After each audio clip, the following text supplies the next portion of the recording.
Bien, David consultó al creador luego de un tiempo, ungen a David por rey. Recordemos que ya David ya era ungido por Samuel. Cuando se menciona aquí que lo ungen, es que lo proclaman nuevamente como rey. Hay que ver qué tipo de aceite, si el sacerdote que andaba con David lo ungió nuevamente por segunda vez. David, luego que se entera que los de Jabes Gilead fueron los que bajaron el cuerpo de Saúl y le dieron una sepultura, David los bendice y le deja saber ahora que él ha sido rey sobre Judá y los anima a que continúen siendo valientes y fuertes. En otras palabras, que le sean también fieles a David.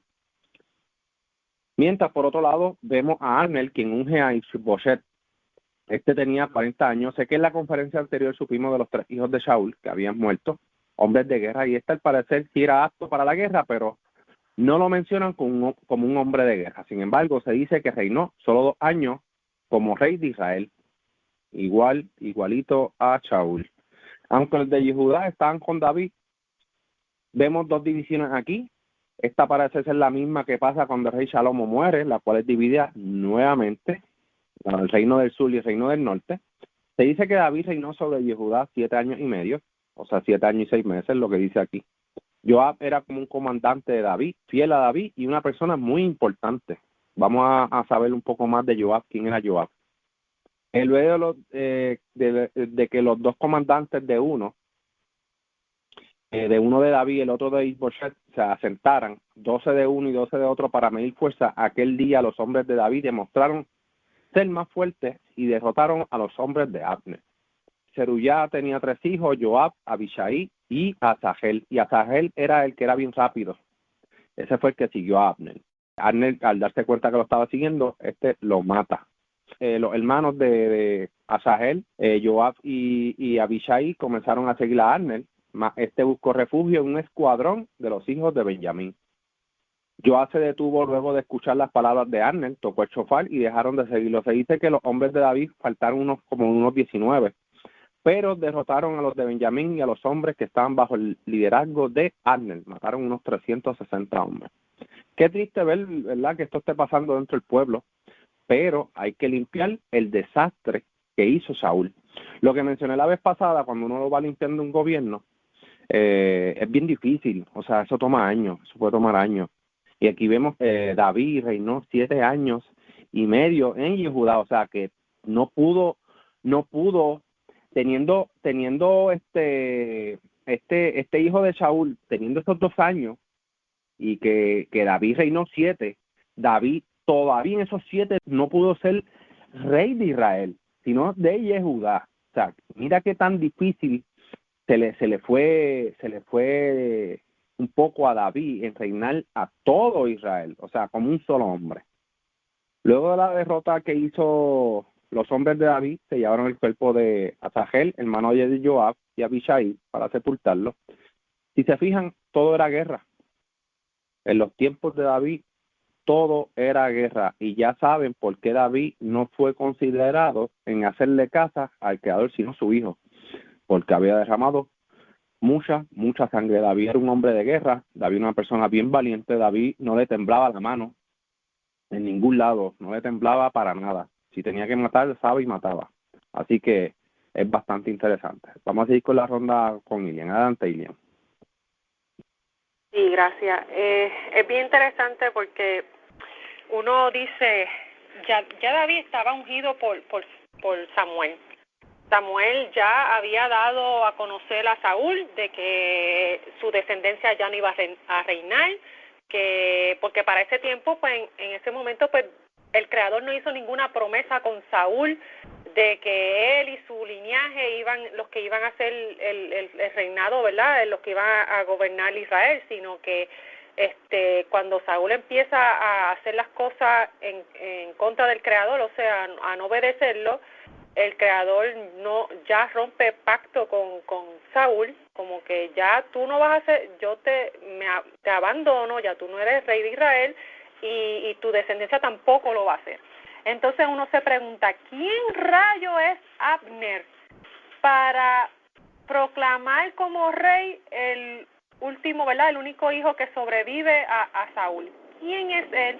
Él no es nadie. Él era solamente el capitán de Saúl, del ejército de Saúl, pero él no era un sacerdote, él no era nadie de verdad con un puesto para poder hacer algo así. Entonces, Abner se está imponiendo sobre la decisión del Creador. Está en contra de la decisión del Creador y se está yendo por él mismo, por sus propios intereses también, porque él era familia de Saúl. Y entonces también hay que pensar, maybe, ¿verdad? Esto es algo yo imaginando, de que sí, este hijo de Saúl a lo mejor también estaba en la guerra, y Abner, capitán del ejército de Saúl, lo rescata, o sea, lo logra sacar y evitar que lo mataran allí con su padre y sus hermanos. Porque si Abner era el capitán de Saúl, pues yo también entiendo que él también estaba allí en el encontronazo que tenían con los filisteos. Y si tenía esa edad, si el hijo de Saúl tenía esa edad, era porque estaba apto para estar allí también. Así que pudiera ser que dentro, ¿verdad?, de esa situación, el capitán de Saúl, Abner, toma a uno de los hijos de Saúl y lo rescata y lo saca, ¿verdad?, del peligro. Y lo lleva a este sitio seguro y lo proclama, ¿verdad?, rey. Hay que ver aquí, vemos que los mismos de Yehuda, de la tribu de Yehuda, proclaman a David, lo reconocen como rey. Y David pues consulta al Creador y se van para esta área y están tranquilos.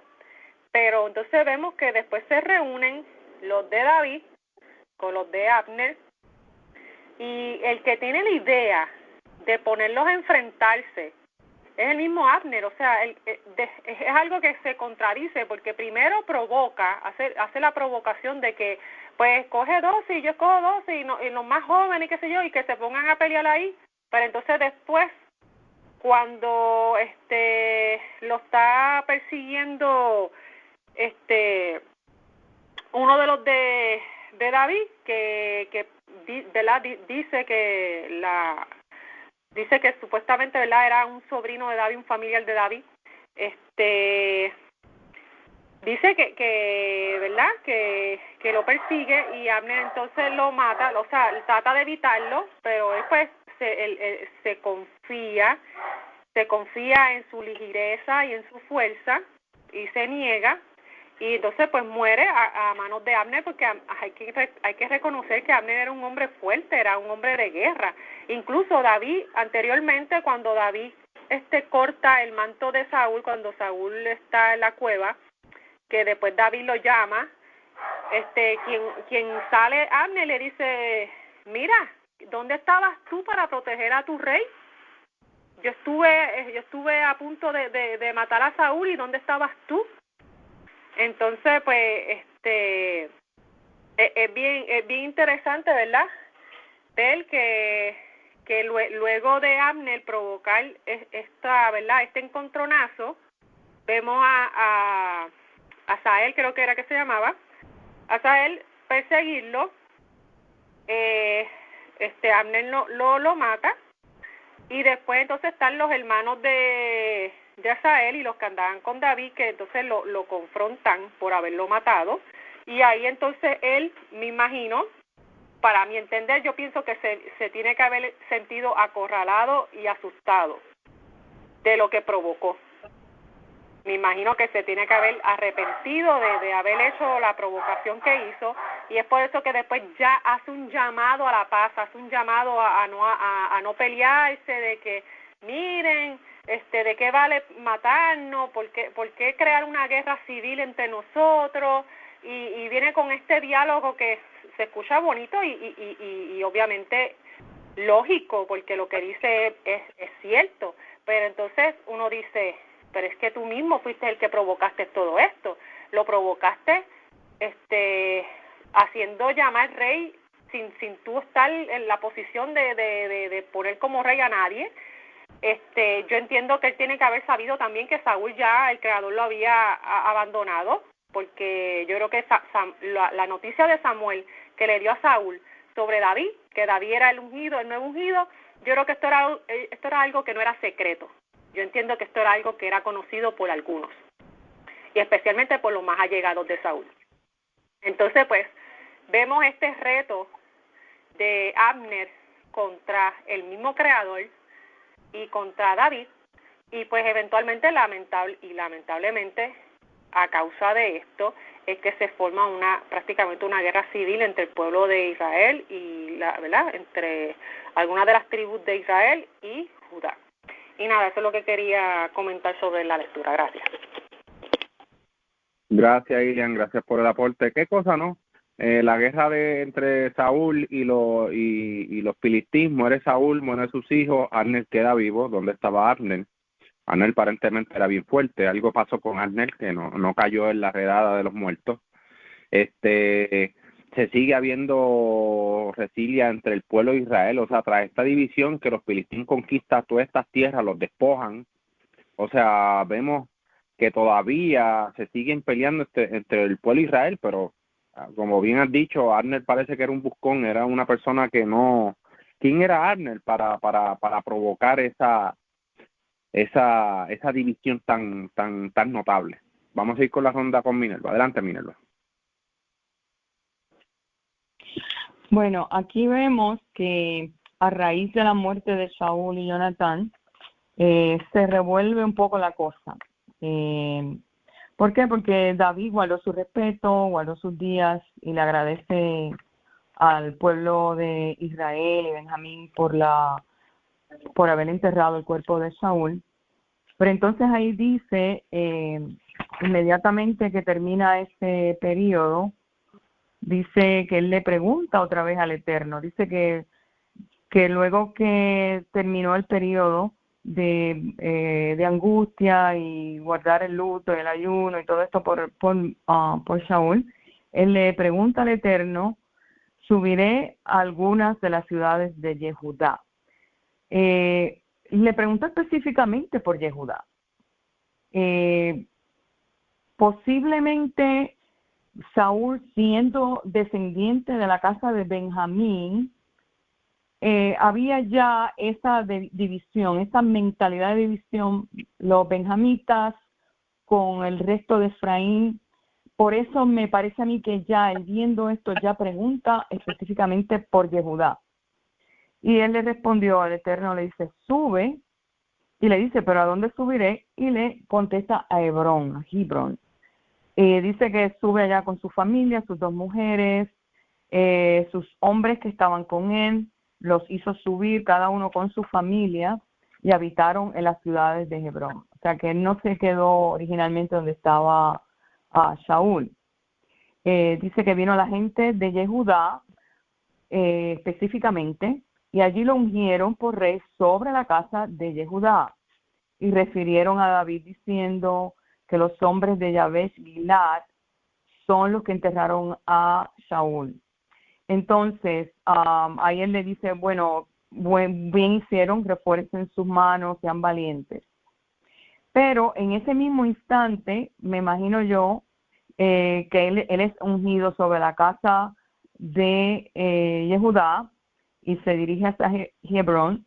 Abner, que era el jefe del ejército de Saúl, toma a Ishbosheth, era el hijo menor, creo que él tenía 4 hijos, Saúl tenía 4 hijos, pues Ishbosheth vendría siendo el menor y lo hizo pasar a Mahanaim. Interesantemente, la palabra Mahanaim en hebreo lo que quiere decir es campamento de 2, o 2 campamentos, o 2 teams, o 2 división de campamento, hablando de 2. Entonces, pues deja Abner a Ishbosheth, hijo de Saúl, lo hizo pasar a Mahanaim, y lo hizo rey sobre Gilad. Pero entonces habla específicamente sobre quién, sobre Asher, sobre Israel, sobre Efraín y sobre Benjamín y sobre todo Israel. O sea, aparentemente casi todas las tribus se fueron con con Ishbosheth, solamente la tribu de Judá se queda en Hebrón con David. Dice que aquí Ishbosheth se hizo rey, que era hijo de Saúl, cuando reinó sobre Israel, y dice 2 años reinó, pero en la casa de Judá fue tras David. Y entonces dice que David reinó 7 años y medio, mientras que en Gilad reinaba a Ishbosheth por 2 años y medio. Aparentemente hay un interino, un término entre medio. Yo he leído, según los comentarios, o sea, estos son comentarios que uno lee, que posiblemente Ishbosheth estuvo la misma cantidad de años, en la misma cantidad de años que estuvo David, pero solamente reinó como rey como tal 2 años y medio. Pero obviamente estos son comentarios, según la Tanakh fue 2 años y medio. Entonces aquí yo veo el futuro más bien de la división del reinado del norte con el reino del sur. O sea que ya esto viene arrastrándose desde el reinado de Saúl, esa división que hubo. Entonces ocurre que aparentemente estos jóvenes, hubo un derramamiento de sangre, estos jóvenes dice, levántense ahora los jóvenes y jueguen con armas delante de nosotros. Aparentemente fue como un tipo de ejercicio militar, digo yo, pero parece que se va de las manos, no sé. Y hubo muerte, dice que hubo 12 de Benjamín y por Ishbosheth, hijo de Saúl, 12, y entonces cada uno asió de su cabeza y metió su espada en el costado de su prójimo y cayeron todos a la vez. Por eso fue que este lugar fue llamado Parcela de los Filos, en Gibón. Dice que hubo una batalla muy recia en aquel día y fue derrotado Abner y los hombres de Israel, de los cuales allí entonces, a partir de eso, Abner mismo pide como la tregua. Él mismo dice, se reunieron los hijos de Benjamín detrás de Abner. O sea que con todo y con esto, Abner atrajo casi toda la casa de Benjamín, formando una sola tropa, y se pararon sobre la cima de una colina, y allí Abner llama a Joab y le dice, ¿acaso para siempre nos ha de devorar la espada? ¿Acaso no sabes tú que habrá amargura al final? ¿Y hasta cuándo pues nos ha de decir al pueblo que retorne de ir en pos de sus hermanos? Y ahí mismo Joab le dice, vive Dios, que si no hubieses hablado, ya desde la mañana se hubiera retirado el pueblo de ir en pos de sus hermanos. Y entonces aquí vemos como, dice, Joab vuelve otra vez, irse en pos de Abner y reunió a todo el pueblo, y faltaron de los siervos de David 19 hombres, y Asael, obviamente, que había muerto. Y de los siervos de David mataron de los benjamitas, de los Benjamín, 360 hombres que murieron. Y así llevaron a Asael y lo enterraron.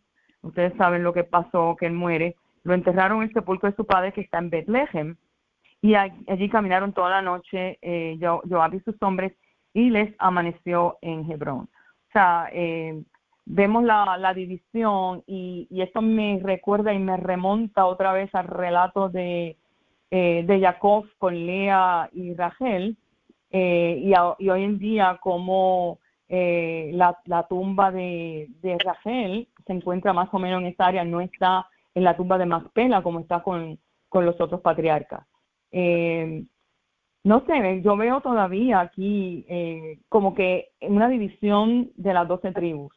Entonces tendría que ser, o David en su reinado tendría que traer estas 12 tribus, y vemos que no pasó. Entonces ahí no vemos como Salomón, el hijo de él, pues entonces trae, como digo yo, una mentalidad más bíblica, más profética a su reinado.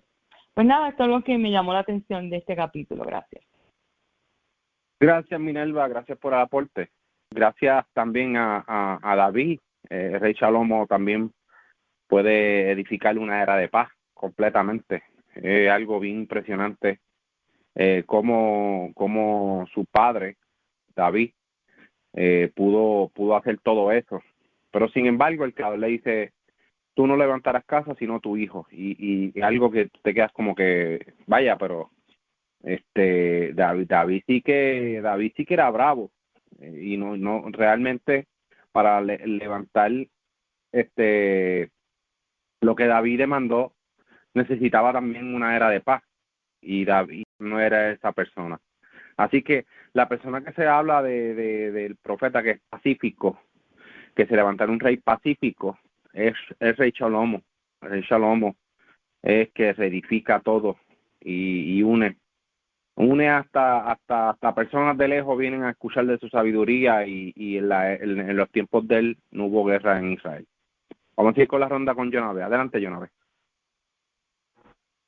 Shalom, bueno, casi todos comentaron cosas parecidas de lo que yo iba a decir, pero es más una pregunta lo que tengo, ¿verdad? El hecho de que el hijo de Shaul, reinara, era porque procedía de esa manera, o sea, cuando moría el rey, su hijo tenía que tomar ese lugar, o estoy equivocada. ¿Quién quiere responderle a esa pregunta a Jonabe? Que haber sido por el profeta, me imagino yo, aunque fuese ese el caso, tú tendría que haber un profeta, porque en ese momento no había templo, no habían, me imagino que tendría que haber estar envuelto el profeta para la ungir al descendiente al trono. Porque reinó un año, ¿verdad? Pero hasta que el profeta escoge a David fue exactamente, o sea, porque había una división de eso. Por eso estoy preguntando. Recordemos que el primer ungido como rey es Shaul. Ajá. Luego que el creador desecha a Raúl, unge a David. Y claro, la sucesión es por medio del profeta. El profeta tiene que ungir al rey en sucesión. No hasta que David muere, que el creador le hace la promesa, tu simiente será rey perpetuo delante de mí, porque no siempre iba a haber un rey de la simiente de David. Eso el creador lo decretó, pero luego, o sea, que sí, los hijos de David se iban a seguir ungiendo, pero iban a seguir siguiendo siendo rey. Pero en el caso de esto, que ya lo que lleva son dos reinados, o sea, el reinado de Shaul, el reinado de David, pues los próximos reyes tienen que también ser ungidos. Pero la idea descabellada, como mencionó mi señora, de ungir al hijo porque Abner sabía, por llevarle la contraria a David, fue Abner. Esa idea fue de Abner. Dijo, no, hay un hijo de Shaul aquí, ese es el sucesor. Pues por sus pantaletas él quiso que ese fuera, y ¿quién lo ungió? ¿Quién hijo ha dicho ver? Nadie. No hubo un profeta o un sacerdote que ungiera a ese, sino fue por la boca de él, de Abner. Algo que quería añadir, en el primero leemos que ese mancebo va donde David, o sea, ¿por qué no fue Ali? ¿Entiendes lo que les digo? O sea, él va directamente donde David a darle las noticias y a traerle lo que le quitó a Shaul. Entonces, ese hombre, pienso que también tenía el conocimiento de que David era quien le tocaba eso, ¿verdad? Sí, es que como dije anteriormente, el ungimiento de David no fue un secreto, eso no fue algo secreto, habían otros sacerdotes con Samuel, cuando Samuel lo ungió, habían testigos de esa unción, o sea, esto no era algo secreto, algo oculto, se sabía que David era el nuevo ungido del Creador. Lo que pasa es que había una división, acuérdate también, cuando se escogió a Saúl como rey, hubieron algunos que estuvieron en desacuerdo. O sea, aquí vemos también una autonomía dentro del pueblo de Israel, donde habían grupos que independientemente el creador escogiera a alguien y fuera ungido o algo así, se iban en contra. O sea, no estoy de acuerdo y no estoy de acuerdo. Y la suerte de que corrían era muerte. En el caso de Saúl perdonó a los que estuvieron en contra de su coronación. Y aquí cuando vemos que este hombre amalequita le lleva las noticias y le lleva la corona a David, porque ya había rumores y había... Saúl fue en contra de David de una cacería, era una cacería que tenía, porque era la cacería, porque era su competencia, era el que lo iba a derrogar de su reinado. Sí. Y es por eso que Saúl estaba ciegamente persiguiendo a David para matarlo, porque sabía que si lo mataba, pues ya ahí no se quedaba él, se quedaban sus hijos. Pero no fue así, porque es que el Creador estaba con David ya y Samuel ya lo había dicho, de que ni él, ni sus hijos, ni su descendencia iban a reinar porque el Creador los había abandonado por su conducta. Que es algo que es bien interesante, que hoy en día vemos personas que dicen, este es el rey de Israel, ¿y quién lo ungió? ¿Quién lo proclamó rey? ¿Él mismo se proclamó rey? No, tú no te puedes proclamar tú mismo rey. Esto es Israel tenía unas leyes, había un proceso para todas esas cosas. Y eso es algo que es bien importante, que se tiene que tener bien claro. Claro, porque también si vamos a Shemuel Aleph 1, vemos en la lectura que ya el mismo pueblo estaba con una admiración tremenda hacia David. O sea, ¿se acuerdan de esa lectura? Que hasta las mujeres, el pueblo, por todas las batallas que el mismísimo David ganó, ¿verdad? Y le libró al pueblo, o sea, entonces pues se viene de hace tiempo, ¿verdad? Y entre voces, ya no era algo, era voces, o sea, eso es lo que quiero decir. Entonces, bien interesante, ¿verdad? Que haya este pleito de lo del hijo y lo de David, pero Yehudá reconoce a David porque es que eso era de él, punto, no había de otra. Gracias, Jonave, por hacer la pregunta y los que aportaron. ¿Alguien más algún aporte adicional? Sobre ese tema que está preguntando Jonah, lo que yo entiendo ahí que la casa de Israel no está unida, entonces están como por tribus. Entonces, siendo Saúl, que era de la casa de Benjamín, pues entonces, y Efraín e Israel estaban unidos. Entonces, Yehudá seguía a David, y entonces cuando él pregunta, dice, ¿a dónde voy específicamente de Yehudá?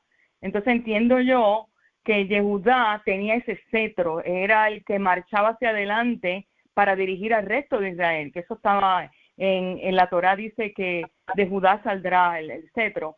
Entonces, entiendo yo que a él referirse a Yehudá, todo el pueblo pues tenía que entender que de Yehudá iba a salir el cetro. Y no fue así con el resto de las casas, sino que el hijo de Saúl parece que se queda porque era de la misma casa de Israel, no siendo Judá. Pero entonces veo aquí que por causa de la división, entonces eso ocurre, pero no obstante, él fue rey en Hebrón, o sea que fue declarado rey. Era eso lo que quería decir, gracias. Gracias, Minerva. Gracias por ese aporte. Adelante, Isaac. Gracias. Quería comentar en relación también a esto que se ha dicho que comentaron ahorita con respecto al pueblo. Veo que hay una frase interesante.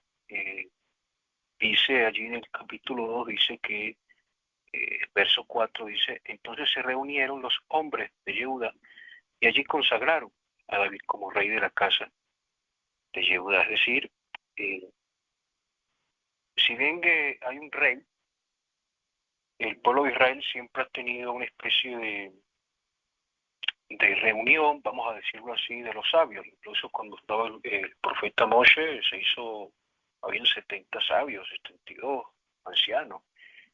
El asunto es que acá parece darnos una cierta alusión a esto, porque no es solamente que como escuché acá en el comentario, te apoyo, no es solamente que alguien unge al rey y ya, sino que el pueblo también, o por lo menos los representantes, también deben aceptar esto.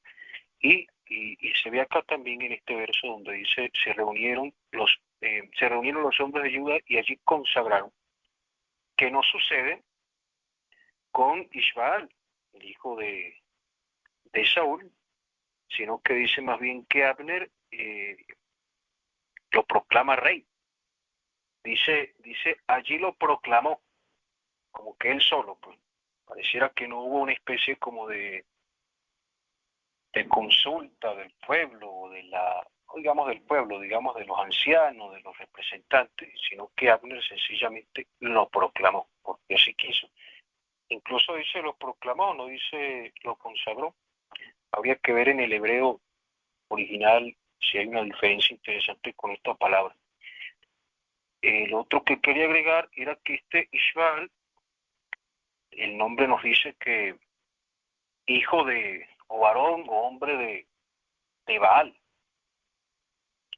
Se nos habla allí de que era un hombre quizás no muy apegado a la Torá, quizás un hombre, de hecho Ishboshet significa hombre confundido, o hombre lleno de confusión, que hace alusión a la confusión que podría existir en él con respecto a la adoración al Dios de Israel y la adoración a otros ídolos. Se podría ser un hombre que estaba confundido con esto, y también porque Ishbaal habla de un hombre que adora, pues, o que pertenece, o que está con los Baales. Y esto nos habla también de sus maneras, ¿no? De sus formas. Noto también aquí que cuando el profeta Shemuel, cuando Saúl va donde la espiritista, la pitonisa, esta mujer, esta bruja, el profeta le dice que sus hijos morirían con él ese mismo día. Pero vemos que mueren, sí, mueren sus hijos, pero él no muere. Este Ishbaal no muere. Y uno podría pensar, bueno, entonces era menor de edad y por eso no fue a la guerra, pero es que el mismo capítulo te dice que él tenía 40 años, entonces quiere decir que sí, pudo haber estado en la guerra. La pregunta es entonces, ¿se equivocó el profeta cuando le dijo que sus hijos morían ese mismo día? Y me parece que esto evidencia que la adivinación siempre demuestra que es un error. Es decir, independientemente de que en la adivinación pudiesen existir elementos de veracidad en lo que se consulta, siempre hay una mentira oculta. Siempre hay un error, siempre hay algo que no se da del todo, y fíjense que así fue, porque en esta, vamos a decir, aparición, entre comillas, que hace el profeta Shemuel, allí le dice, todos tus hijos morirán. No todos murieron, quedó él vivo, y además tenía 40 años.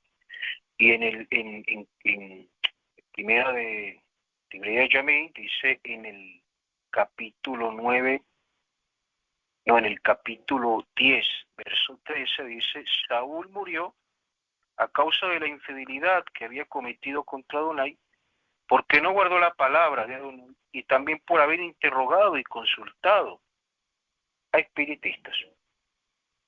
Y esto quizás demuestra aún más, ¿no?, a lo que se refiere con respecto a esta situación de su hijo Ishbaal. Gracias. Gracias, Isaac. Gracias por ese aporte. Estoy de acuerdo con lo que dice. Hay que ver también qué tipo de hijo tenía Saúl. O sea, porque sabemos que los 3 que murieron eran 3 que iban a la guerra, y yo creo que se refería más a los 3 hijos de guerra que tenía Saúl, porque son los que iban a la guerra. Más bien no se sabe si fue a la guerra. Entonces tú sabes qué tipo de persona o qué tipo de personaje era este hijo de Saúl, que lo levantaron de la nada, porque que ni se hablaba de él tampoco. Pero pues son cosas que vamos a ir descubriendo más adelante. ¿Alguien más, algún aporte adicional? Sí, quería mencionar que quizás uno nunca sabe y a lo mejor era un hijo ilegítimo, ¿verdad? Puede caber la posibilidad, pero todos son suposiciones. Y lo otro que quería mencionar era que es algo que de lo que hablamos hoy sobre esta lectura, yo pensando acá, algo que me pregunto es, ¿acaso para lograr la paz tiene que haber guerra? Porque qué cosa que vemos que el reinado de David fue largo, ¿verdad? pero también fue de mucha guerra, y después de todo esto llega el de Salomón, que es de paz. Y vemos también ese pensar de que después de la guerra siempre hay un tiempo de paz. Y pues me pregunto, ¿verdad? Es algo que me viene a la mente. ¿Será que de verdad debe haber guerra y muerte y derramamiento de sangre para lograr la paz? ¿Será esta la única vía para poder lograr eso? Y es verdad, es algo como que para meditar. Y nada, eso es lo que quería mencionar. Gracias. Gracias, Ilian, gracias por el aporte. Bueno, vamos a finalizar ya que no hemos seguido el tiempo. Nos gustaría seguir agregando otras cosas más, pero pues el tiempo ya no se nos ha pasado. Les deseo a todos Haxamea, Beshabatov. Haxamea. Shavuot Tov. Shavuot Tov.